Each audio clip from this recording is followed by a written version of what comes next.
பாலாவோட சேர்ந்து ஒரு கான்செப்டை விஜய் டிவியில் நான் பார்த்ததே இல்லையா அமுதவாணனை.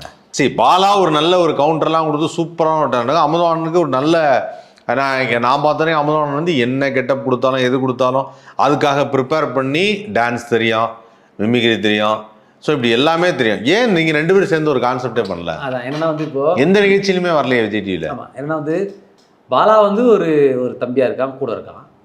ஆனால் நாங்கள் டபுள்ஸ் போது எனக்கு ராமருக்கு செட் ஆகும், நாங்கள் தான் நிறைய பண்ணியிருக்கோம். அப்புறம் எனக்கும் பழனி பட்டாளம், அதுக்கப்புறம் எனக்கும் தீபனுக்கும் திவாகர், இப்படி காம்போ இது ஆயிடுச்சு. இப்போ பாலா வினோத், பாலா விக்கி சிவா, பாலா இவங்களுக்குள்ளேயே ஒரு ட்ராவல் ஆயிடுச்சு. இப்போ அந்த டீமை உடைச்சம் பண்ணோம்னா திடீர்னு செட் ஆகும் போனால் ஐயோ நான் அண்ணன் கூட பண்ணதான் இப்படி ஆயிடுச்சா, ஐயோ பாலா நம்ம பண்ண செட் ஆகலாம், அது நல்லா இருக்காது. ரெண்டாவது வந்து இப்போ நான் எதாவது கவுண்டரில் வந்து வாடா அகடா அப்படி போட முடியாது, கவுண்டரில் வந்து அப்படி பண்ணாமல் இருக்க முடியாது. இப்போது அமுதானா பாலானா ஒரு நல்ல ஒரு அமுதானப்பா அவன் நல்ல ஒரு அண்ணன் தம்பிப்பா அப்படி ஃபீல் ஆயிடுச்சு.